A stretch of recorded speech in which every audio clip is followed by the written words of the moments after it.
in 1 or 2 minutes.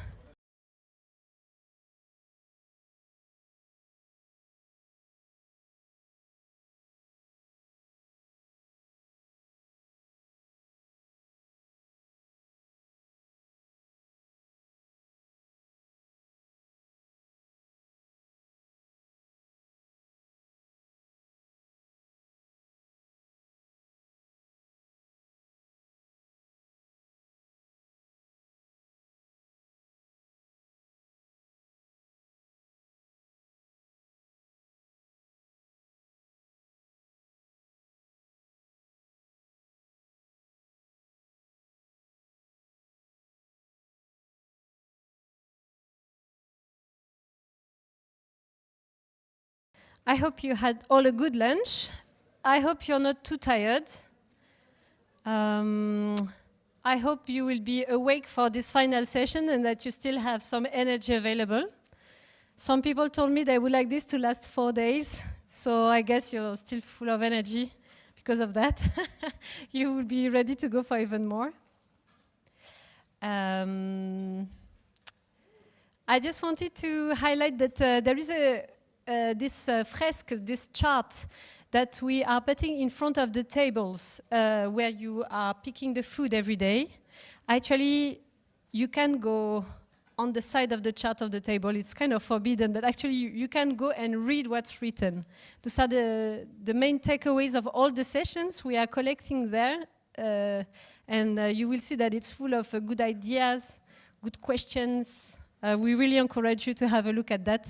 And also that's kind of highlighting all the role of the note takers until we can get to even more results and outputs of the conference itself. So we are fixing a final technical detail and we can go. It's okay also for the TV team, the technical, no? Yeah.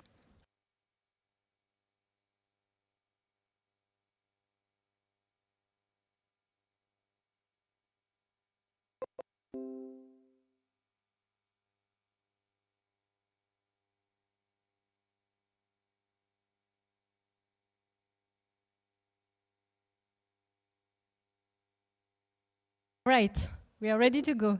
So the next plenary is on the public stockholding policies, and I'm very happy to welcome on the stage the facilitators, Anders Berendt, who is a part of the Danish member of ECVC.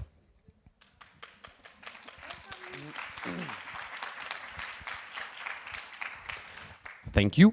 Yes, as was just told, my name is Anders. I will be moderating and facilitating this very nice talk. I will invite the panelists to come up. Just a warning before we get started, this panel will only be in English, so in case you have interpretation, then be aware that it will only be in English. And for the interpreters, I hope you're ready for the challenge. But please, Thomas and Chucky and Merle and Olivier, please join me up here.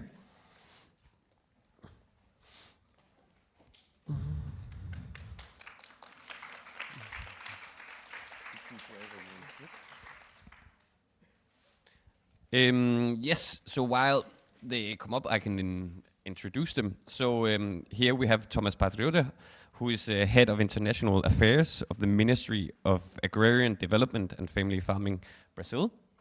We have Merle Schulgen from the University of Massachusetts, Amherst. We have Chucky, farmer and president of the farmer movement KRRS from India. And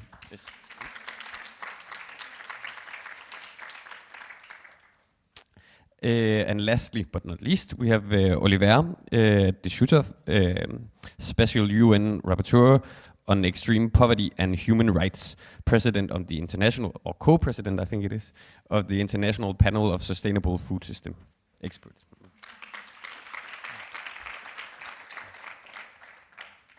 So, just to shortly frame the discussion that we are going to have. So during these lovely days and all of these wonderful workshop sessions, we have seen we have a problem with fair prices and income. And we have seen this throughout the conference already, so I won't go in detail into that. We're doing that all the time. But just as a young farmer and coming from ECVC Youth, this is a very relevant discussion for us. So on average in Europe, farmers have we earn 47% of the average income in Europe in general, and young farmers like me have the lowest average income in Europe. But we also know as agroecological farmers that we don't always have to reinvent the wheel. Like we can look to other regions in this case, and we can also look into the past to find solutions or potential solutions to our problems. So that is also sort of why we get back to this public stockholding policies, because it's going on in other regions of the world than in Europe, and it's also something that has been very present in the past. So hopefully you can bring this to the future as well. But first, we will have Chuki explain and give us a concrete example of how stockholding policies are implemented and used in India. Also maybe some difficulties with these policies. Then we will have Thomas talk to us about how Brazil is rebuilding its public food reserves and using public stocks as a way to strive for food sovereignty and price stabilization, and the benefits this has for small and medium-scale farmers. Then we will have Olivier to sort of bring us back to the discussion here, and then Merle to give sort of a broader historical overview of what has been the evolution of these things. So Chuki, please go ahead. Can I sit and speak? Can I sit down? You can do whatever. Okay. Yeah. Thank you very much. I'm very glad that Europe has started discussing about the farm incomes, because when we became part of Via Campesina, that has been our struggle in India to raise our incomes, as producers, but not just to live based on the subsidies. And now we are discussing about public stock holdings, public procurements, and connecting with agroecological transitions and so on, which is very timely. So I'm very glad to be part of it, and thank you very much for inviting me from India to be part of all these discussions. Well, to tell you about the public stock holding or the public procurement systems which is being built in India, it actually started pretty much in the same period when the Green Revolution had started, in the 1960s, by setting up a body called Food Corporation of India in 1965. And that's exactly when Green Revolution had started, by promoting high-yielding varieties. Universities were set up to do research on high-yielding varieties. Dams were built to irrigate agricultural fields. So everything was sort of a package. And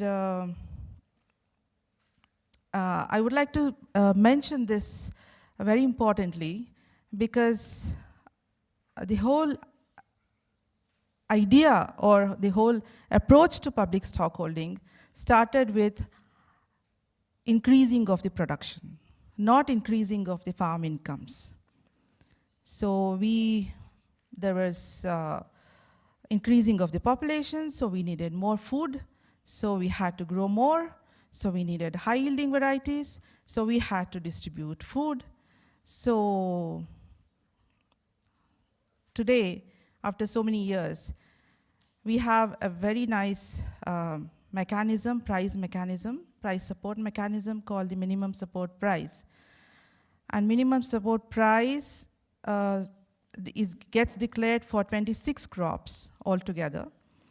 But finally, we get it ends up getting procured just 2 crops, which are rice and wheat. Why rice and wheat? Because rice and wheat are the 2 crops which were promoted as part of the Green Revolution in the irrigated areas, mostly from the northern parts of India, northern states like Punjab and Haryana.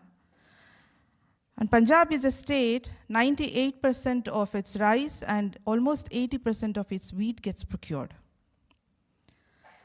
And that's the reason why we also saw, if you're all aware of what happened during COVID in India, a long struggle of the farmers who went against the amendments to the market regulation legislations. The government wanted to bring in a new law through an ordinance during pandemic, and they wanted to go for privatization of markets and giving the market in the hands of big corporations. Everything was in the name of farmers' well-being and farmers' welfare. But the farmers of Punjab, Haryana, and Uttar Pradesh, and slowly all over India started understanding that there was a conspiracy behind that. There was a conspiracy of giving away the whole agricultural system, particularly the market, in the hands of the corporates. So we do have, Food Corporation of India, which procures food, which procures grains, mostly rice and wheat. And we do have another organization called the National Agricultural Cooperative Federation of India, which procures pulses and oilseeds. Yet, what has been given in the name of public distribution system to majority of the people who come under the below poverty line are just rice and wheat from the central government, because we have something called the National Food Security Act, enacted in 2013, under which rice and wheat has been given. But at the same time, there are many proactive state governments who are working with the civil society groups, with the social movements, etc. For example, the state I come from, the people who are below poverty line are not just receiving rice and wheat, but they're also receiving finger millet in the southern part of India, and sorghum in the northern part of, southern part of Karnataka, and sorghum in the northern part of Karnataka. And one of the demands is that, in spite of growing so much of oil seeds, we grow sunflower, we grow sesame, we grow coconut, which has been the part of the traditional diet. But still, government imports palm oil from Southeast Asian countries, from Malaysia and Indonesia, where forest has been destroyed, where palm lobbies have planted palm plantations, and for them the market is India now. And it gets distributed through the public distribution system. So what we have been demanding is that palm oil has been proven that it's not good for health, so we have to add coconut oil, sesame oil, sunflower oil inside the public distribution system. So public distribution system is still, it takes care of majority of the population who are below poverty line, who are part of the low-income families. In terms of hunger, in terms of taking care that they don't go to bed without food, but it doesn't take care of the nutritional requirements. So this is also very important, because we are also discussing about how we can encourage agroecological transition hand in hand with public stockholding. and peasant-based stockholding, peasant-based procurements. Because what has happened in India is that to keep the food prices low, the farm incomes have been kept low deliberately. This is an issue that we need to take care of it, because who are the consumers at the end of the day? The same 52% of the producers who are consumers. The monoculture has pushed the farmers to grow sugarcane, has pushed the farmers to grow rice, has pushed the farmers to grow cotton. But when it comes to their own food consumption, they have to go, stand in the line and ask for food, ask for their own daily requirements. And this is something we need to change. And it's just a unimaginable thing that the producers themselves are the one who come under below poverty line. And there are also, of course, there are a number of urban poor. And who are these urban poor who have been pushed out of the agrarian crisis to the cities? And we can call them perhaps agricultural refugees. And so we need a total systemic change here. I know that the public stockholding system of India, it's enormous. India is an enormous country, and with all its complexities, we are still managing our food security systems. There are many issues inside, but since Europe has started discussing about it for a new kind of a system, and also there are many issues. We need to invite the young people into agriculture. We need, agriculture has not been a profitable sector. So how do you make it profitable at the same time? How do you make it a diversified sector at the same time? So these are all the issues before public stockholding, and market cannot be just seen as in an isolation, just seen as a sector. It has to be connected with the production as well. And this is what we have been seeing in India, in some states. In Orissa, for example, the millets, for example, was totally forgotten. I don't know how many types of millets you know here in Europe. We have more than 9 types of millets. And there are many varieties in those 9 types of millets. And those millets have started coming back in the dietary systems now. And this is something a market also can contribute to. And yeah, I stop here. Thank you.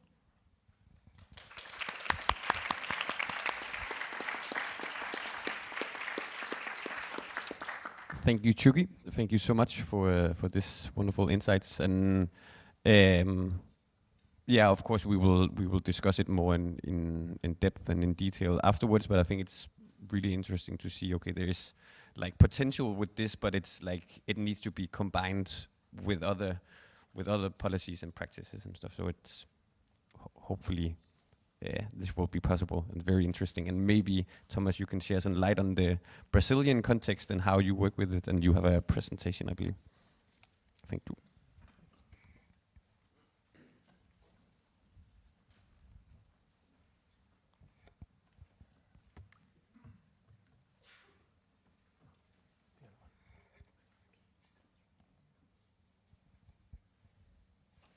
Well, thank you very much. Before the presentation is up, I really wanted to thank all the organizers for this opportunity. We think this is a really timely occasion to discuss the key policy challenges that we have in agriculture, rural development, on food security. And coming from Brazil's Ministry of Agrarian Development and Family Farming, where I had the International Affairs Department, it's a real privilege, and I'm very thankful to be able to share some of these policies, experiences with you, and to learn also from other speakers. So I've been asked to talk about Brazil's take on public stockholding, and really I've titled my presentation "Reconstructing Brazil's Reserves for food security and price stability while strengthening family farming, because we used to have a stronger system of public stock holding, which has been partly dismantled and which we are rebuilding, and hopefully with some new innovations as well. So why do public food stocks matter? I'd like to start just on that to guide the presentation. Well, they obviously ensure food and nutrition security, but also price stability for consumers. They also enable to support family farmers by guaranteeing predictable access to markets and fair prices. What we call family farmers in Brazil are small and medium scale farmers, including indigenous peoples, traditional communities, and so on. They enable emergency responses for climate-related food shortages and help us to prevent extreme price hikes, also during market disruptions. So just to give a short historical perspective on public food stocks in Brazil, more than a century ago, some coffee producers around the southeastern states of Rio and São Paulo created a first coffee stock program. This was followed by a first federal initiative. Then Getúlio Vargas, who was the leader who modernized Brazil on many aspects and created some of the key welfare state institutions, created the Federal Supply Commission. Following that, storage and food supply state-owned companies were created in the early 60s, right before the military dictatorship, which continued them. And finally, CONAB, the National Food Supply Company of Brazil, which is now linked to our ministry, Ministry of Agrarian Development and Family Farming, the ministry that works with small and medium-scale farmers in Brazil, was created in 1990 by the merging of previous institutions. However, in the 90s, there was still neoliberal dismantling happening, with the number of warehouses dropping from 349 to 140. With the partial recovery during the Workers' Party administrations of Lula and Dilma, and then a major dismantling of public stocks, including the closure of 27 out of the 91 remaining warehouses. And we are now in this Lula third mandate aiming to reconstruct our food stock capacity, including with an investment of 170 million reais, divided by around 5.5 to have it in dollars, to rebuild our food supply infrastructure. So this is just a graphic, I don't know if you're able to see it, showing a bit of the dismantling of public food stocks that happened in the last decade or so, where we really, most of the stocks were pretty much eliminated for the key staples and grains. So since 2023, CONAB, the National Food Supply Company, was removed from the privatization plan that our previous president had put it in, and it became institutionally linked to the Ministry of Agrarian Development. It used to be linked to the Ministry of Agriculture, and this created a sort of political occasion for it to become linked to the Small and Medium Farmer Ministry. Resuming stock holding via the price guarantee, the minimum price guarantee policy, which I will talk about in a minute.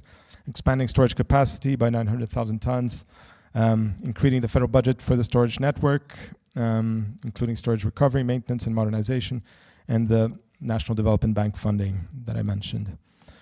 What does CONAB actually stock? Grains such as maize, wheat, soybeans, rice, beans, but other products such as powdered milk, cassava flour, which is an important staple in Brazil, coffee and sugar, but also emergency food baskets for food insecure populations and disaster relief. There was a recent operation in the Amazon region with the Yanomami indigenous peoples, and socio-biodiversity products, which are purchased from the forest gatherers, which are called extrativistas in Brazil. So CONAB has, one of the key aspects of CONAB's work is in agricultural intelligence and monitoring. And the key functions include crop forecasting with monthly estimates for the prices of key grains and coffee and sugar cane, analysis of production costs, so determining the profitability, competitiveness, and the required government intervention, with market situation reports, with weekly updates, and technological monitoring, with including remote sensing, GPS mapping, etc. So, for example, for 2023, the crop forecasting production costs, including monitoring 141 technological packages for family farming, 106 for large-scale agribusiness, and 77 for socio-biodiversity products. So monitoring, knowing about these production costs is very important for CONABI to be able to determine what will be the minimum price, the sort of reference price that allows CONABI to then support farmers when prices, market prices go below that price. So that includes also satellite-based agricultural tracking. So there are some examples of what was tracked in 2023. So I'd like to talk about one of the key policies that CONABI implements, which is the minimum price guarantee policy. So it's a market intervention tool that stabilizes prices and protects farmers when market prices fall below the government set minimums that I was mentioning that are based on the production costs. So the main instruments include the federal government acquisition, whereby the government purchases directly from farmers when market prices drop below the minimum price. So in 2023, for example, 342,000 tons of maize were purchased under this modality. They also include the put option contract. So farmers receive a price guarantee for future sales, protecting them against future price drops.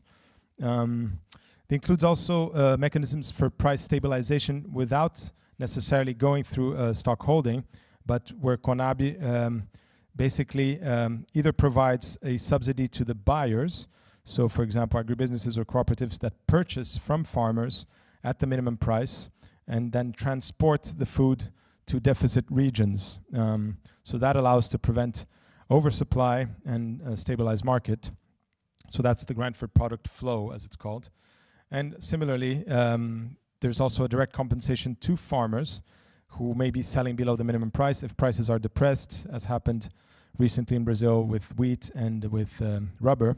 And that allows them to sell at that price that has been calculated by CONABI based on the production costs. So basically the government pays the difference between the market price and the minimum price. So that enables price stabilization without necessarily requiring the government storage, which is also obviously important in other occasions when there's a time lag between those different operations, which I will talk about now. So now I just wanted to give a concrete example of an operation that happened recently that illustrates how CONABI can help both consumers and farmers through its operations. So this is through PGPM, which is the minimum price guarantee policy, and Programa Venda em Balcão, which is the sort of counter sales program, as it's called. So in 2023, the government purchased maize in the center-west part of the country, which had an overproduction of maize, and which pushed prices down. So farmers were not able to sell the maize at remunerative price, right? So the CONABI stepped in and purchased that, and it would be later sold in the Northeast to ensure animal feed for small producers.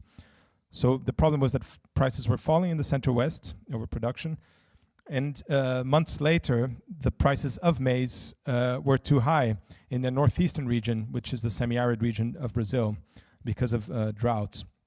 So CONABI purchased these 360,000 tons at the minimum price, so above the then market price, which was 44 per sack.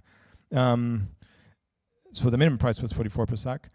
Later, sold 57,000 tons to small livestock farmers, so that that same maize was used as animal feed for them at a slightly higher price, but still much lower than the market price in the Northeast, because the drought happening in the Northeast had reduced supply, so therefore the price was very high for these small livestock producers to purchase maize as an input.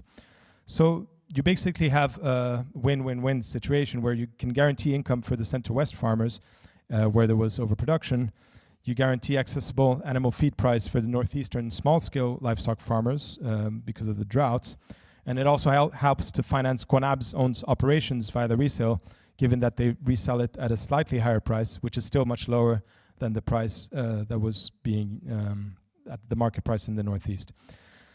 Another key flagship intervention of CONABI is the food acquisition program and the national food school feeding programs, whereby CONABI purchases specifically from small and medium-scale farmers to guarantee the market, but also that food is donated, in the case of the food acquisition program, to community kitchens, schools, and food banks. And in the school feeding program, to the schools, municipal and state level, primary and secondary schools. So there's a national law that requires that at least 30% of school meals must be purchased, the food from school meals must be purchased from small or medium-scale farmers, wherever possible, locally and organic food. So that provides stable markets to family farmers and provides nutritious meals to students. Now I just wanted to, near my conclusion, to mention a new initiative. This policy is not yet happening, but it will probably be happening soon, and perhaps in Belém do Pará, where COP30 will happen, might be a space where it will be implemented. So this PAA abastecimento means PAA food supply to ensure affordable nutritious food in urban peripheries, which are the so-called food deserts, where it's very hard to find nutritious food at an affordable price. So the idea here would be to purchase the staple nutritious foods, like the food acquisition program already does, but then sell it to small retailers, public facilities, and NGOs that operate in the urban peripheries and so-called food deserts, with Alimenta Cidades, which is an initiative for feeding urban peripheries and cities, reducing that gap between food production and urban supply chains. It's inspired by Farmácia Popular, which is a similar initiative for remedies in the health area. So it would work like the PAA, but instead of donations, it would be selling at affordable rates to small retailers in urban peripheries. So by reducing transportation costs for urban peripheries, because usually the small retailers would purchase from the large wholesalers. And there are also a few legal and policy proposals under discussion to be able to increase the performance of CONAB's policies. So the Vending Balcão program, the counter sale program, which I was talking about for the animal feed operation, that could also expand the eligibility for the purchasers, not just the small livestock producers like the ones I mentioned from the Northeast, but indeed the small retail businesses and food services in peripheries. And that would also include territorial priority criteria to ensure supply in underprivileged areas, and a market restriction clause to perhaps only sell in the domestic market. And finally, there would be also a proposal, which is under discussion, to be able to purchase up to 30% above the minimum price within defined limits per region. This has been discussed in the context of food inflation right now in Brazil, which is preoccupying government. It's eroding purchasing power of the big part of the population. And under current rules, CONAB can only purchase for food stocks when prices are below the market price. Of course, there's a risk if they start purchasing when the prices are above the minimum price. There's a risk of feeding inflation by doing that. So this would have to happen very gradually. But there is a demand from the government to be able to do that as a way of being able to reconstitute these food stocks and not have to wait for the price to go below the minimum price. So of course there would be purchase volumes and price ceilings set per region by our ministries. So just as a conclusion, Brazil is rebuilding its food and nutrition security policy capacity via CONAB's strategic reserves. These programs include the minimum guarantee price program, the food acquisition program, and national food school feeding program, which support family farmers and stabilize consumer prices. It includes infrastructure investments and legal reforms to improve stock holding, and addresses in the same actions food deserts, inflation, and climate change. That's it. Thanks a lot.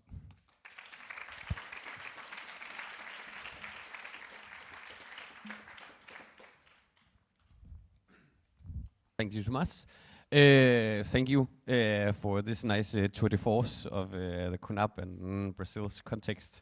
A lot to digest, but really interesting takeaways. And really, I think from what you described, you can see like a lot of the potential we can have using these policies.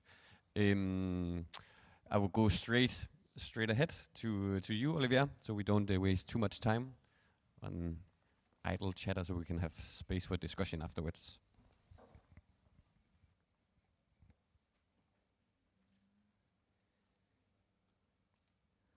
Great, many thanks indeed, Hannes. And I think we just heard two fantastic presentations by Shumi on India and Thomas on what happens in Brazil, very exciting and interesting experiences. What I would like to do here is to focus perhaps on not anymore the national levels illustrated by the cases of India and Brazil, but regional experiments. But let me start by, of course, thanking Saskia Colomban for the PowerPoint I'm using, which she prepared as part of the IPES Food team, which I'm very proud of co-chairing. Although I should say that everything that's good about the PowerPoint is thanks to her, and everything that's bad is because of me, because I changed some things which may lead to some odd results. Let me perhaps take a step back and try to first recall that there's a reason why food prices are so volatile, making it difficult for farmers to have a stable income over the seasons and over the years, and why price spikes hit consumers who cannot afford to pay. Food is produced in conditions that make levels of production sometimes unpredictable. Our food production system is heavily dependent on energy, the price of which varies significantly over the months as a result of increasingly speculative energy markets. And we also know that the ability for farmers to respond to price signals is limited. They cannot, from one day to the next, shift from one crop to another.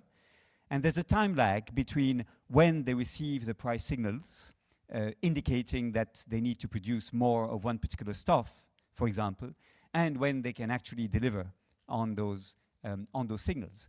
And that leads to the well-known hawk cycle phenomenon, in which low prices lead to undersupply, leading later to prices going up as a result of the markets being undersupplied. And conversely, when the prices are high and farmers are tempted to produce a certain type of crop, the prices will go down as a result of the markets being oversupplied. And that is one explanation for volatility. All this we know, and for many years farmers have sought to protect themselves from this volatility, and buyers of food commodities have tried to protect themselves by futures contracts, basically agreeing in advance on the price that will be paid to the food producer in order to protect both the seller and the buyer from that volatility.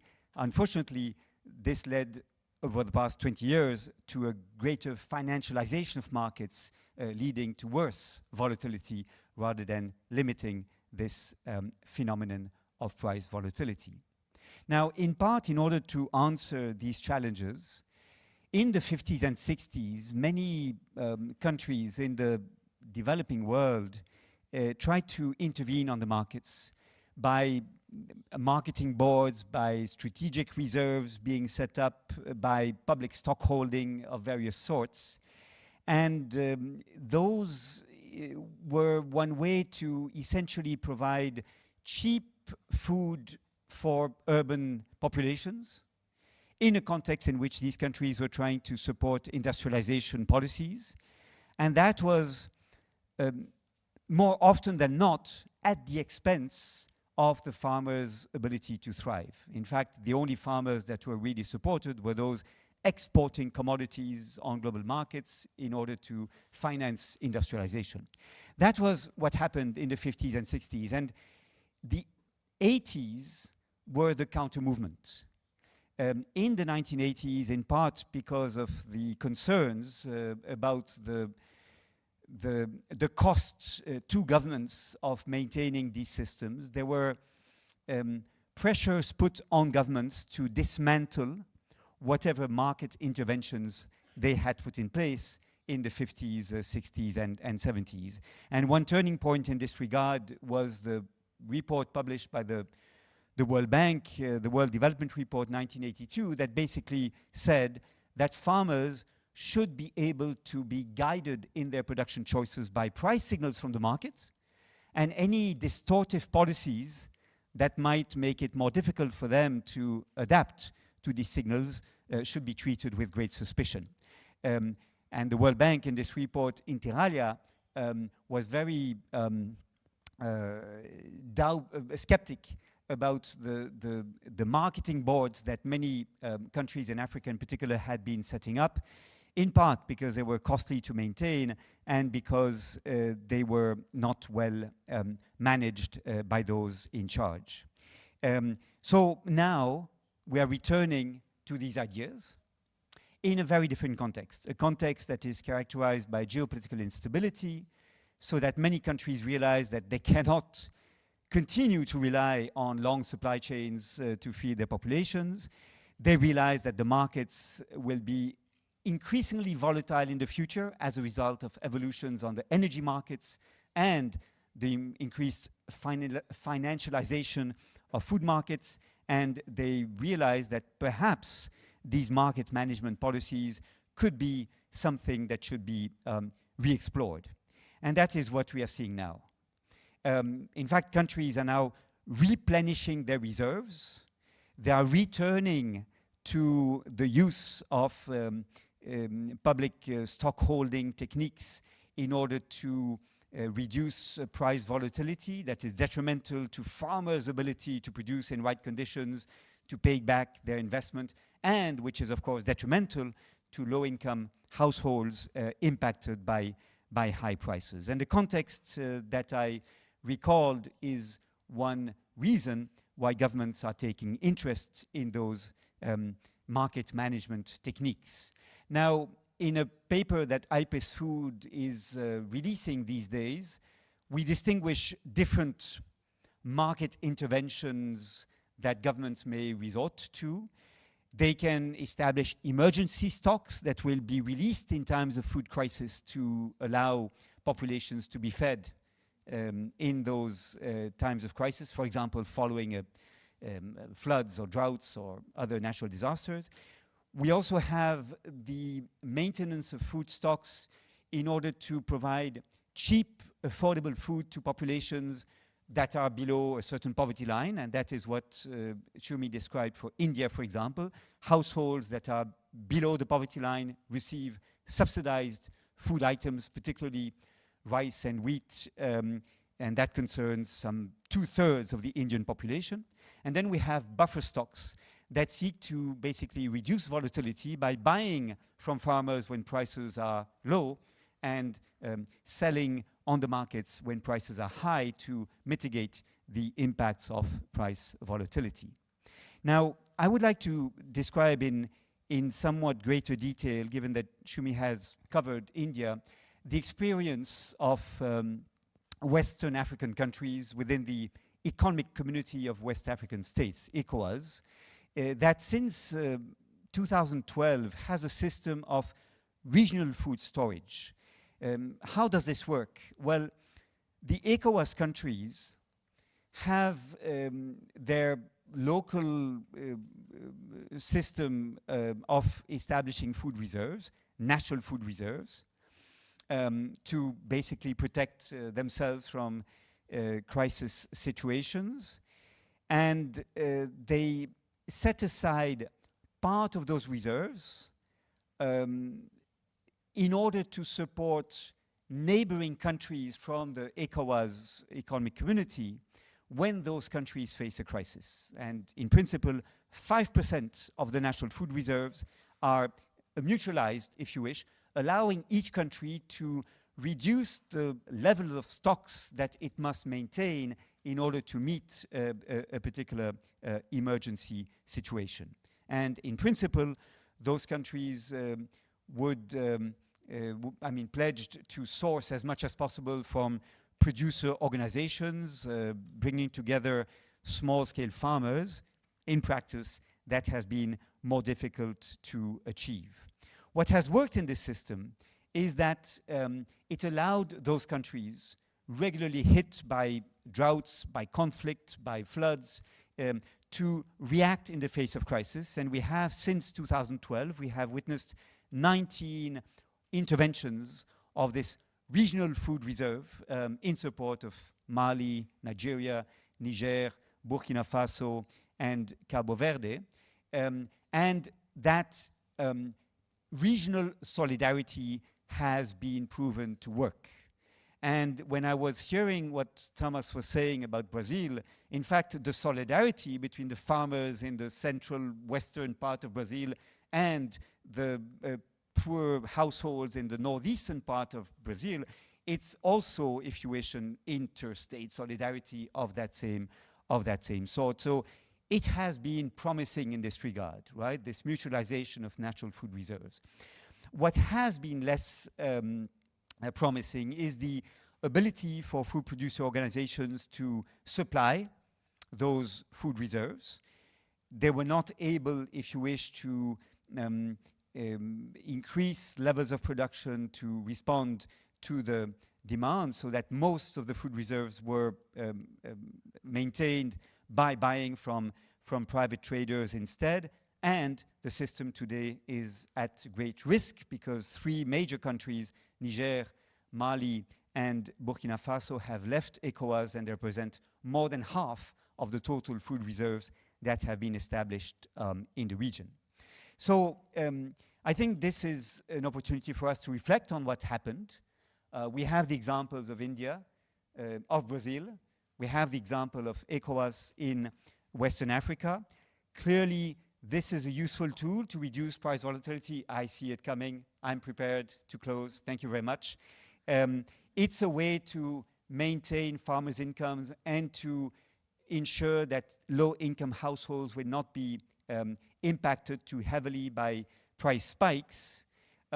However, it requires very delicate management and governance of these food reserves if they are not to be misused and if they have to work efficiently. Most importantly, I would say that the accountability of the system, the transparency of how these food reserves are managed matter a lot. And in the seminar, the parallel workshop we were having this morning, we discussed a little bit how involving farmers' organizations in the governance of these food reserves might be the best way to ensure that the prices are right, fair for the farmers, that the procurement conditions that are set for the reserves to be regularly replenished respond to the needs of farmers, including to their desire to shift to more sustainable forms of production, and they would be a way to ensure that the system works for the population as a whole, rather than simply for the biggest and most powerful players in the food systems. So that is what I wanted to emphasize, and I do think, like our friends on the IPES Food panel of experts, that the time is now to reflect on these issues, given that governments are becoming aware that trade liberalization and price signals will not be able to combat volatility and to ensure both decent prices for farmers and affordable prices for consumers. Thank you very much indeed.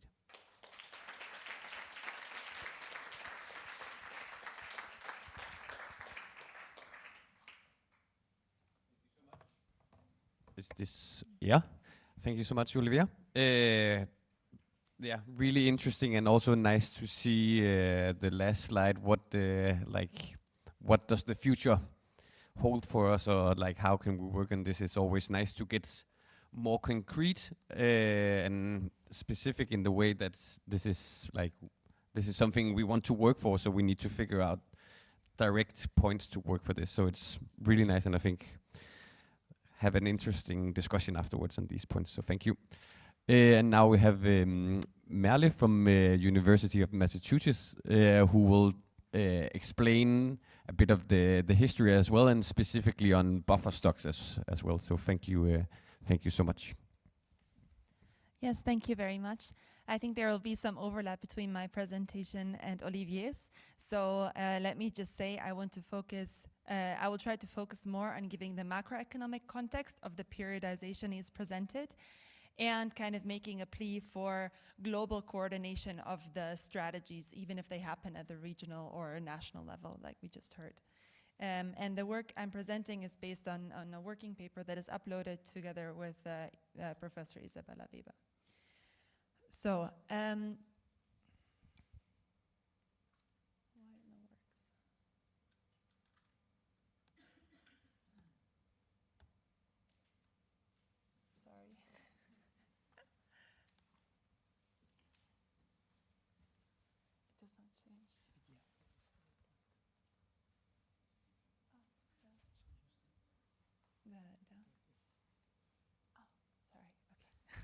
Sorry, I was clicking left and right, but it's up and down. Okay, so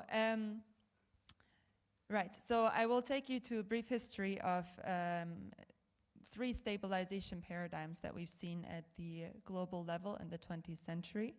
What is a stabilization paradigm? Stabilization paradigm is an interconnected set of ideas and practices that govern the production and distribution of essential commodities for the purposes of political and macroeconomic stability. So this goes beyond food security and goes into geopolitics and macroeconomic stability, so talking about inflation, recessions, these kinds of things. And I will try to argue that whenever these big stabilization paradigms changed, and there's been these 2 changes that we'll talk about, there were 3 things happening. So 1, there was the experience of global macroeconomic instability due to a commodity price shock, and there were geopolitical concerns from powerful countries over access to commodities. Second, there was coordination among commodity-dependent countries, so among producers and among consumer countries, and between them, and there was this emergence of a win-win perspective around trying to cooperate on commodity price stabilization. And then something sparked a renegotiation of the international trade architecture. And so we will look at 2 earlier moments of changing stabilization paradigms to see whether we're currently in a window of opportunity to change the current stabilization paradigm. Right, so the interwar crisis period culminating in the Bretton Woods negotiation. So the first stabilization paradigm was the pre-World War I paradigm. It had consisted of the gold standard, which allowed for a relatively free capital and commodity market, fairly deregulated. Labor was weak relative to capital, which prevented inflation from happening whenever there was a commodity price spike. And powerful countries in the global north were able to secure access to cheap commodities through colonial empires.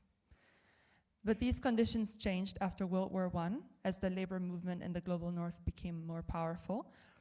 And there was a sort of birth of macroeconomics as a discipline, as the world for the first time entered into a global recession, a global economic crisis. That was the Great Depression, and very importantly, it's sometimes forgotten now, but the Great Depression was made much worse by the collapse of agricultural prices following the collapse of the stock market and the collapse of demand for agricultural goods from industry. And this made the recession much, much worse. As farmers' incomes fell, they had less money to spend on industrial goods, so there was less demand, there was a downward spiral. Then there was World War II, and during World War II, powerful countries were concerned with how to access commodities they needed for the war effort. So both of these contexts give rise to commodity agreements between commodity producing and commodity consuming countries, where there was cooperation about how to stabilize commodity prices and what prices also to pay. So there was also cooperation among producer countries to, for example, restrict the supply of commodities to secure a fair price. And then after World War II, there was even a brief moment where there seemed to be a chance to build international commodity buffer stocks to stabilize the global macroeconomy against future recessions and inflation. And indeed, these buffer stocks were proposed by John Maynard Keynes as a key pillar of the Bretton Woods system. But they were not agreed at the Bretton Woods negotiations. Briefly, in terms of prices, in terms of trades of commodities relative to industrial goods, so kind of how many tractors can a bag of rice buy. You see there was this collapse of commodity prices here with the recession, and then a recovery after the war. And this is basically the post-war stabilization paradigm that we're seeing here. Okay, then what was the post-war stabilization paradigm? So unfortunately, parties failed to agree on global buffer stocks to stabilize commodity prices. Instead, they opted for national stabilization strategies that we just heard about from Olivier. So indeed, in developing countries, there were efforts to cooperate amongst with other export commodity producing countries to restrict supply in the form of international commodity agreements, and buffer stocks were used as a way to stabilize prices amid supply controls. But this was really difficult to agree because the international community and their trade architecture had not created a system for countries to really cooperate sustainably in these international commodity agreements, and making it really hard for commodity producing countries to sustain these agreements. And most of the things that were happening were therefore happening at the national, so domestic level. On food specifically, in both the global north and the global south, there were policies to increase food supply. This was at a time where international trade was kind of regulated for commodities, so for especially food commodities. And so, so there were the commodity marketing boards, but also the creation of the CAP, the US Farm Bill, and these all used buffer stocks also at the domestic level to stabilize prices as well as output controls. Now, this stabilization paradigm worked for a few years, but it entered into crisis in the 1970s. Why? Because, one issue was that because the global north and south was not coordinating on their food policy, what was happening was the global north was starting to build up all these surplus stocks. These are not buffer stocks, but surplus stocks, because they were supporting their farmers with higher prices, and then they were dumping them in the global south. So they were retarding agricultural development in the south. And then in the 70s, when the north had started to reduce their surplus stocks because they were expensive, suddenly there was a shortage. There was a food crisis because there was not enough food production in the world.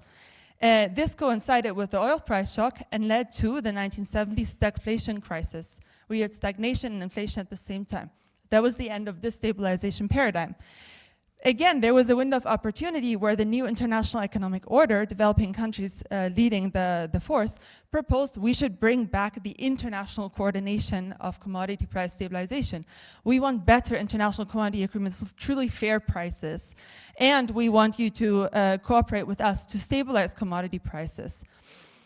But once again, it didn't work. Instead, what happened? So the negotiations failed, and the global north responded to the inflation with austerity. If you've heard of the Volcker shock, basically they raised interest rates really, really high, and this led to a global recession, steep fall in commodity prices. All the remaining international commodity agreements between producer countries collapsed because they could not maintain the minimum support price in the face of basically the global debt crisis in a global recession. So we moved from this stabilization paradigm to the neoliberal stabilization paradigm, even worse trades for terms of trade for commodity producers. So what was that stabilization paradigm? It was characterized kind of like the pre-World War I stabilization paradigm. We're going back to deregulated international commodity and financial markets, though importantly the liberalization was very unequal, as you all know. The EU, US maintained their right to give a lot of producer support to their farmers, whereas developing countries that were dependent on IMF loans were forced to abandon a lot of their protection for farmers. We once again have weak power of labor relative to capital, and because of the breakdown of the international commodity agreements, and you saw the bad terms of trade before, for powerful countries, this was a great time again to access commodities really cheaply on the global market. So there was no concern about inflation or any of these things. And as I said, labor relatively weak. So also therefore no big concern about inflation. So no need to cooperate on commodity price stabilization. But once again, this has entered into crisis, like Olivier was saying. So what has changed? Well, the economic development of China and East Asia has increased the demand for commodities. So when you think about these long hog cycles, if you think there was high prices in the 70s, high investments in commodity production then this long period of low prices in the 80s and 90s, now suddenly there's demand again. So until the capacity for commodity production has caught up, there was a period of higher prices in the 2000s. Also, there was a reduction of stocks as we saw the liberalization of markets. Europe, the US reduced their public stock holdings, so that left the market vulnerable. And then this led in 2007, 2008, and 2010, 2012 to commodity price spikes again, the world food crisis. And that led to inflation in developing countries, but not in rich countries, importantly. Why? Because there was the financial crisis and the recession. So the rich countries were kind of able to ignore this issue of commodities until 2022, when there was once again a price spike, this time caused by geopolitical disruptions, not by a shortage of global stocks. And this time it led to general inflation also in the north. Very painful inflation that was responded to with austerity, just like in the 80s. However, I think the global north is not so happy anymore to accept this situation where they have to respond to these price spikes with inflation, with austerity, because they're now competing with China, right? Oh, sorry. I'm always afraid I'm going to run out of time, but I am wrapping up, I promise. So we are in a situation where we have still deregulated markets. We have powerful countries that are seeing it in their interest again to secure commodity prices that are low and stable. And so we are seeing countries agreeing, again, international commodity agreements, sometimes with force, sometimes with negotiation.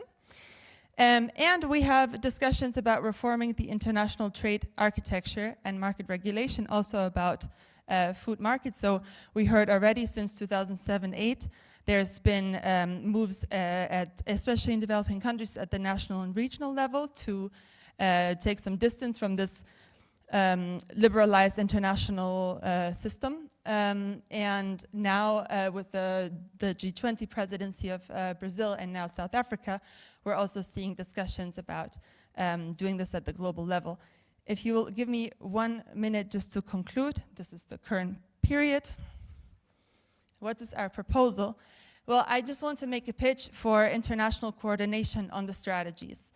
What we proposed is that we could think of buffer stock stabilization mechanism combined with other things for fair prices, such as output restrictions, quotas, things like that, at 2 levels. At the international level, for much traded commodities, where it's unlikely that we're going to be able to reduce import dependence and dependence on the global market very soon. And then also at the regional and national level for less frequently traded commodities and for developing countries that are less integrated in the global market. So what we should fight for is global buffer stocks, global commodity agreements for much traded commodities, and more policy space beyond the WTO, the current WTO rules for what we just heard about buffer stocks, but also emergency reserves, but also public procurement agencies to make an agroecological transformation possible, and for especially developing countries that are less trade integrated than, for example, EU or US. So, thanks.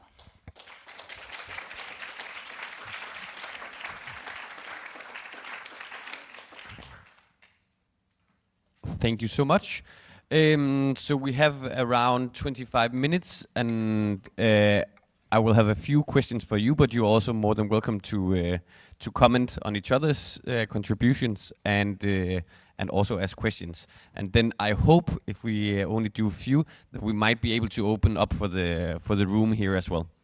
So if you have any questions, hopefully we can get to you. So if we get to you, then keep them short. And keep them concise, because we don't have much time, sadly, although it would be nice with a 4-day conference, but that's not the position we're in. So first, it's a bit, so I want to get into like how can we, like we see there's a lot of potential and we see there is also a lot of things we need to work on. So maybe for to reflect on both to you, Olivier, but also you, Chucky. Maybe you, Chucky, can reflect a bit on what needs to be done with this public procurement, like the Indian case. Like where is the weaknesses and where's the strengths? What do we need to work on, especially in a parallel session that we had earlier? There was talk about democratic control, and you also mentioned this, and you had a point to this, so that would be nice. And maybe, Olivier, you can maybe hopefully put you on the stage to like where are the precise points we can implement this in the European context. Like what are the tools that we have? Where can we push for this if we want to have use public stockholding as a way to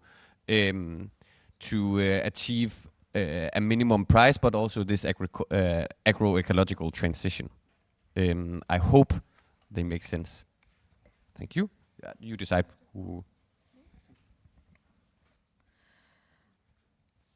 Okay, as far as the proposals for fine-tuning the existing public stockholding system that we have in India, we have been advocating several proposals. For example, we have something called the Agriculture Produce Marketing Committee, where the committee runs a marketing yard, and we don't have enough marketing yards, for example. We have only 7,000 marketing yards all over the country, where we need at least 40,000 and more.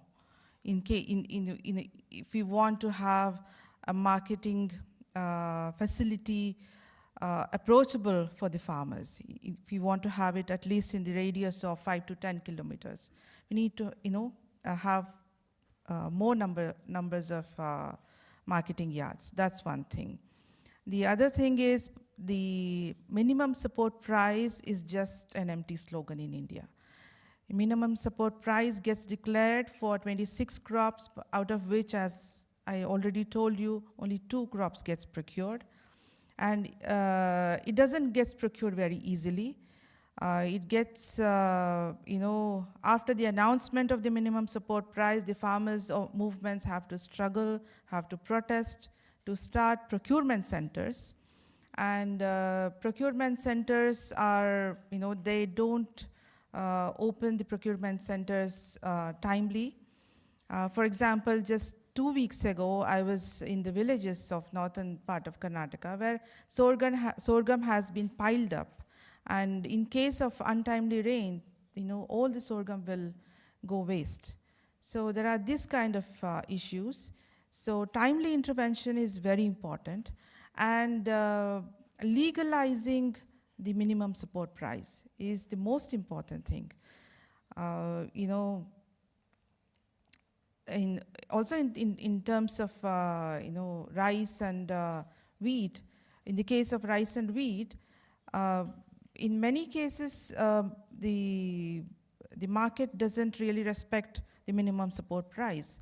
So farmers have to sell at a distress price, and that is a scenario with with also pulses, for example, with oil seeds, for example. So these are the interventions that we have to make, and we don't expect the government to procure all the crops. At least they have to announce the support price so that that becomes a benchmark, and no traders can trade or purchase the produce below than that, below than the market price. So, which is for us, what has happened in Spain. The Spanish legislation is quite a model that we have been also taking it as a reference. Yeah, thank you. Thank you, Shumi. So maybe two reflections in answering your question, Anas. First of all, food is not to be dealt with like a commodity as any other. Not only because it corresponds to a basic right, but also because the price mechanisms of the market that may work more or less well in other domains do not work well in this area. I tried to explain the reasons why farmers were poorly equipped to respond to price signals, despite this being the presumption that has been dominating debates since the 1980s. And the reason why, together with our friend Tommaso Ferrando, Ugo Mattei and José Luis Vivero, we proposed to look at food as a commons, was precisely to emphasize that food should not be dealt with as a simple commodity. Now, if a government intervenes as a buyer to build food stocks, whether this is to respond to emergency situations such as natural disasters, or whether with greater ambition, this is to, establish a school feeding program as PNAE in Brazil, in order to ensure that all children are provided a nourishing meal every day. That intervention, even if it concerns a small portion of the market, can do two things that will affect the whole market. First, it will provide a better remuneration for farmers if indeed the remuneration they are given for what they produce is set at a sufficiently high level. Because it will not only benefit those farmers that sell to the system, it will put pressure on the other buyers to also pay, a good price, farm gate price to the farmer. So that's the first benefit, and similarly, for similar reasons, if the system allows to sell food at a low price to low-income households, it can put pressure on retailers not to abuse the buyers. It has to be dealt with carefully, but we have to realize that in the current organization of food chains, there are power relationships that cannot be ignored. And very often we see prices as just the result of the magical meeting of the curves of supply and demand. But it's really the question of who gets to impose the price on the other, depending on the respective bargaining positions they occupy. And the end consumers and the farmers at the beginning of the chain are the worst off in this, because you have at some segments of the chain very high concentration levels, monopsonies, oligopsonies, very powerful buyers, extremely influential retailers that can build dominance in the food systems because of their dominant position as buyers or sellers. And these power relationships are often ignored by economists. If you open the classic economics textbooks and you open the keywords listed, you will not see power. It's amazing, because economics is all about power, but they don't speak about power because they can't quantify it, they can't measure it, they can't discuss it. They don't have the tools. So that's why I think government intervention can improve the bargaining position of the weakest actors in the food systems to strengthen that bargaining position. And the second thing this tool can achieve is to ensure that food production, processing, retail, and consumption better takes into account the long-term social environmental impacts, what economists call externalities. Imagine a government that, in order to maintain an ambitious school feeding program, buys from local farmers, small farmers, who practice agroecological types of farming. Not only will the kids eat more healthily, it will also put pressure on all farmers to convert to those other types of production in order to qualify for the system, and it will create real alternatives that the broader food system cannot ignore. Now, beyond which point, in terms of percentages of the market, can these impacts occur? I don't know, maybe 10%, maybe 15%. But you don't need to, have a government in a monopoly position as a buyer, so in an oligopoly position, for it to have a major influence on what kind of food is produced, at which price, under which conditions. Your question was about the EU. The EU, as we saw with the milk sector, decided to dismantle the quota system in 2015, and this liberalization led to overproduction, to prices falling, and governments, and farmers finding themselves unable to reimburse their debts. This is a huge crisis since 10 years. So that does not work, and unfortunately, the ideals or the paradigms guiding the liberalization of prices and competition in the food systems promoted by the WTO because that's what's behind the abandonment of the quota system in the dairy sector in the EU, is now defunct. The question is, what will it be replaced by? We, the Via Campesina, researchers have proposals. If these proposals are not given greater visibility, are not studied further, and are not influential on policy making, the most likely result is that the current re-questioning of the existing paradigm will lead to countries trying to produce as much as possible to protect themselves from future crisis. And their belief is, if we produce more, markets will be tame and there will be no panic. But what they are forgetting is that overproduction drives small-scale farmers into poverty because they cannot compete against those able to achieve economy of scale and controlling global logistical chains and so on. So the choice is ours, whether we accept that as a natural development, which I expect to see happen, or whether we propose alternative solutions. Both of you. I also, maybe this is a segue for setting up the next plenary we will have, but I really think this is like interesting to talk about. In political institutions, it's a lot about resiliency. It's always about resiliency in our food systems and stuff. And that's a lot about trade. So I won't get, which is the next plenary, so we won't get into that, but it's really interesting. I want to maybe get a bit into to more about now. It's maybe putting you a bit on the spot, Merle, but you said in the last session as well that buffer stocks per se are not the transformative tool in itself. It needs to combine with a lot of things. So I just want to also get your input to the question that Olivier just answered. Like, what do we need to combine? Like, how can we combine these tools?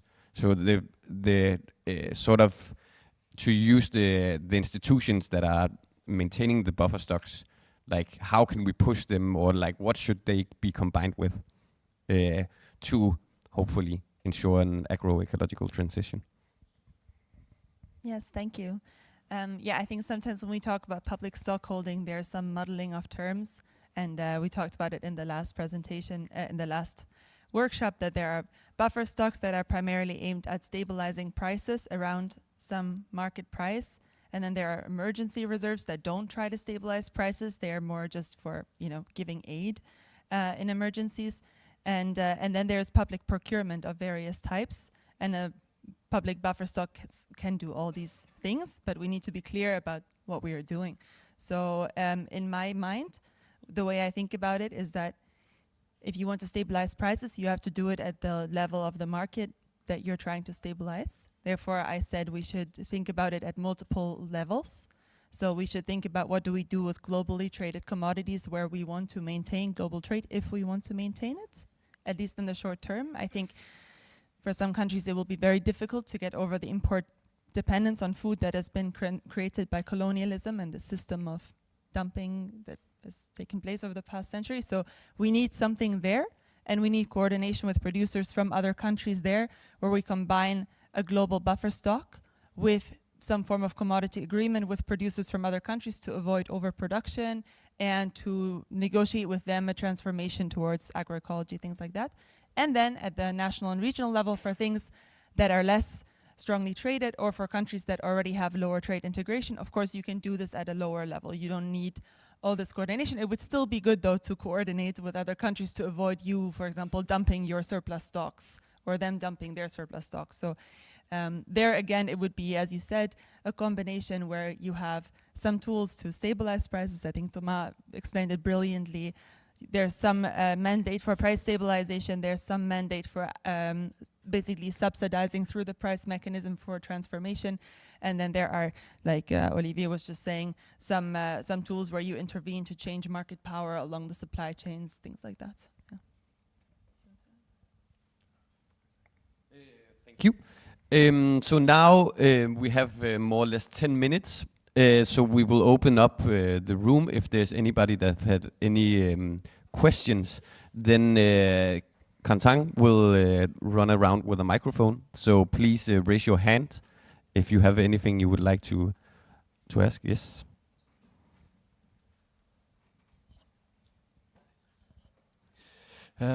Yes, many thanks to recall us some basics of markets, of agriculture markets. They are unstable and not the opposite. I have a question about biofuels.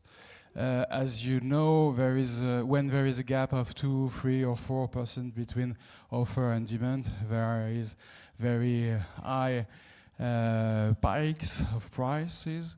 We know that for decades or centuries with the Loi de King law, this very famous statistician. Biofuels consume today around 8% of the cereal production at world level. What do you think about to have more flexibility with the biofuels policy in order to use it as a waiver? It's also a way to manage the rolling of the stock bill. Thank you.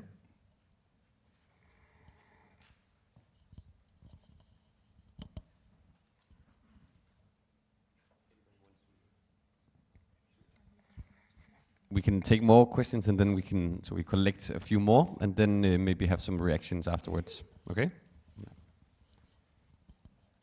Thank you. A very quick question. I was just wondering if you know if this topic was already discussed in the United Nations Food System Summit some years ago, like 2-3 years ago. I don't remember now the day.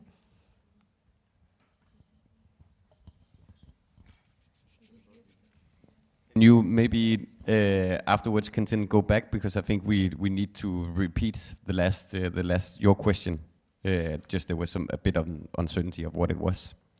And please, if you can, exactly like if there is a specific person you would like to address, then point it out so we sort of have the representative being able to answer the specific questions. Thank you. Okay, thank you. This question concerns the transparency in the markets, which was addressed by some of you. So what could you say, what is needed and what is being done to make, say on the global level, the staple markets more transparent, because most of its private traders were super intransparent about this. So I think to make buffer stocks by the government more effective, it helps if you have a better view on the market. And maybe this is a question to the person from Brazil or Oliver. Thank you. Maybe we start with those three, but we have just one we want to repeat, and then we will start with those, and then get back to you. Okay, sorry. So I think it was in 2021 or 2022, I don't remember now exactly the day, there was the United Nations Food System Summit, and different countries discussed several topics, agroecology, things like to address food security worldwide. And I was wondering if you know as the topic of public stocks and the market intervention and all these things were already discussed there or not, and if it was and you knew it was, what was the main message coming from the system, if possible to say this in 2 minutes, which I know is difficult. You, Thomas, will go ahead, you addressed the first. Okay, thank you very much for the questions and comments. Maybe I'll start with what was mentioned regarding more transparency in the market at global level, and of course it's difficult to have reliable information on all existing stocks and for all commodities and so on. I mean, there was the AMIS system, the Agricultural Market Information System, created during the French president of the G20 in 2011, which basically follows 4 commodities: rice, wheat, maize, and soya. And there have been some efforts within the BRICS to also share information, although China is very sensitive about sharing some information also about its food stocks, which it considers very strategic for its own security. But what I can say, I guess also trying to link with what the other colleague mentions about food stocks being discussed at multilateral level. I don't know about the UN Food Systems Summit, but I know that the discussions around food stocks and public stock holding and reserves and different mechanisms that we have discussed here are growing in different multilateral spaces. If we look at the South African G20 presidency and their concept note for the Task Force on Food Security, which actually will meet as of tomorrow, there is a clear intention of looking at the potential of food stocks as an important instrument including for price stabilization, but also looking at other drivers of food price volatility, such as financial speculation and others, which was difficult to see in a G20 context only a few years ago. So I think it shows the, and South Africa has been careful to sort of frame the issue of food price and basically how to also buffer against different price shocks and climate shocks via regional and international initiatives. So I think the ECOWAS initiative that Olivier presented is quite interesting. We have at the Latin American and Caribbean level a network spanning 17 countries, which is a system of public food supply agencies, which for now has been mostly coordinating in terms of learning from each other, in terms of which policies can be implemented in each context. But we aim in the context of our Brazil's BRICS presidency this year to also hold a discussion on the importance of food reserves next week, both at the national level but also regional level, where we will invite colleagues from countries that are parts of regional arrangements, such as the South Asian SAARC region, but also ASEAN for Indonesia, which is a new BRICS member, and indeed South Africa in the African context, where we will also share this Latin American and Caribbean experience.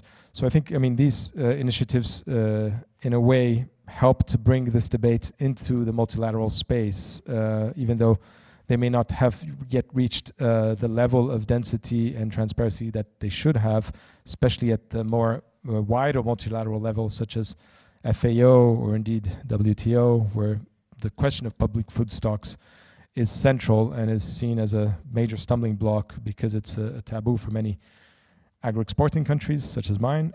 And but it's very important to increase knowledge about these issues so that we can find more balanced solutions, including at regional and international levels. Thanks.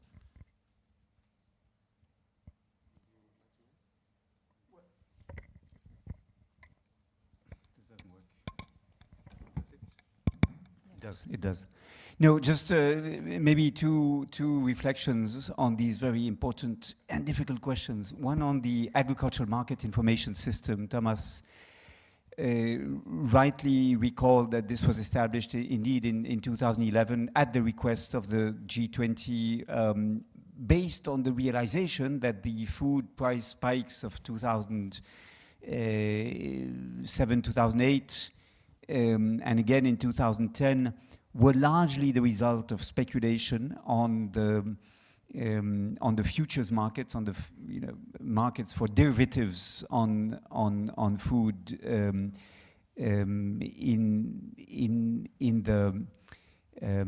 the industry, resulting from the massive arrival of investment funds, hedge funds, banks in the selling of commodity index funds.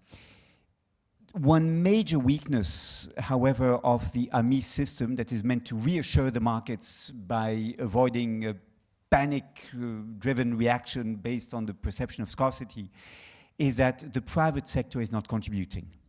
It's not only that China treats its levels of reserves and production as state secrets, it's also that Cargill, Bunge, ADM are not providing the information. I still don't understand why governments are not demanding from them that they provide this information.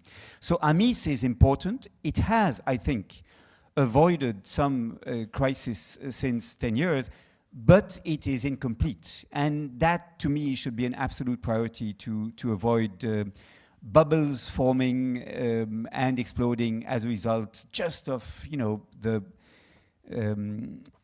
the behavior of financial actors that are herding with one another in reaction to the same kind of information they receive.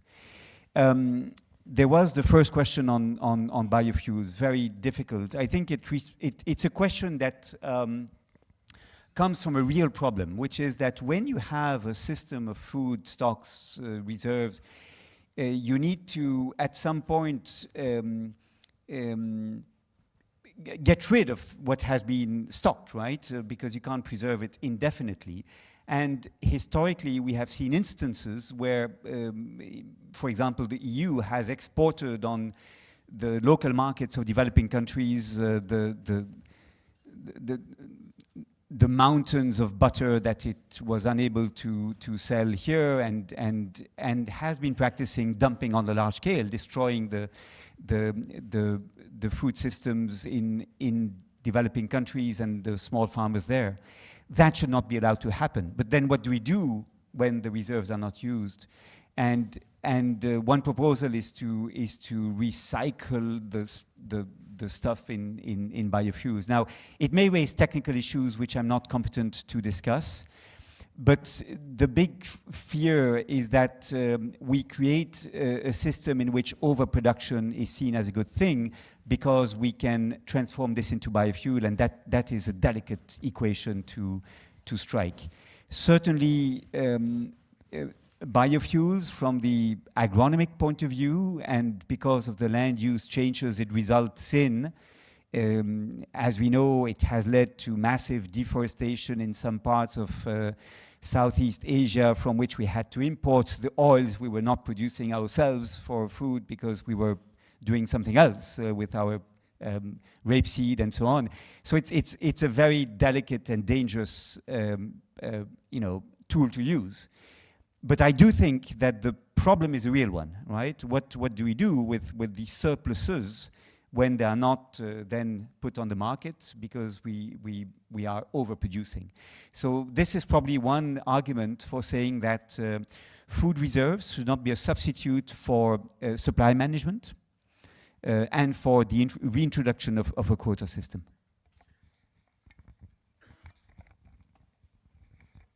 A short answer.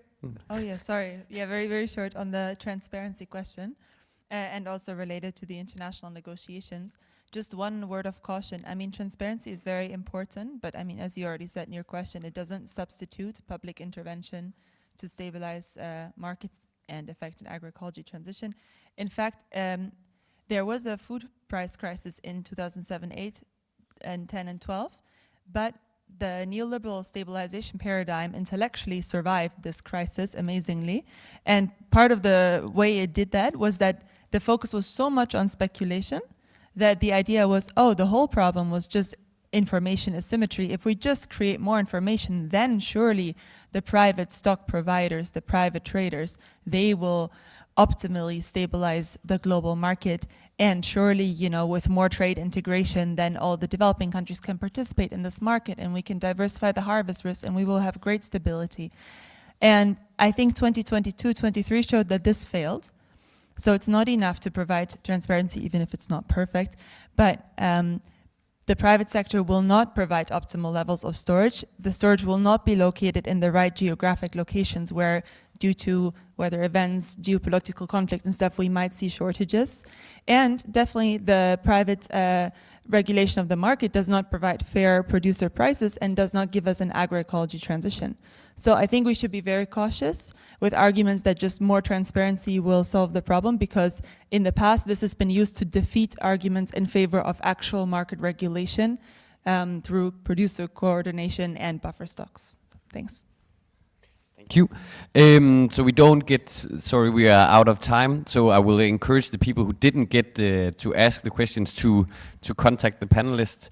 And then maybe shortly get down from this a bit of sometimes also a complicated and abstract discussion and say, personal as a farmer, this would be the dream. Like to use public stockholding and public procurement to feed local communities while also being paid a fair price and have a fair income. Amazing. Like this would be amazing. So just like sometimes it's up here and it's very abstract, but it has a very real influence on a lot of us also in this room. So thank you so much to the panelists. I hope you enjoyed, and there is a coffee break, and then we meet back here to another interesting plenary. So thank you so much.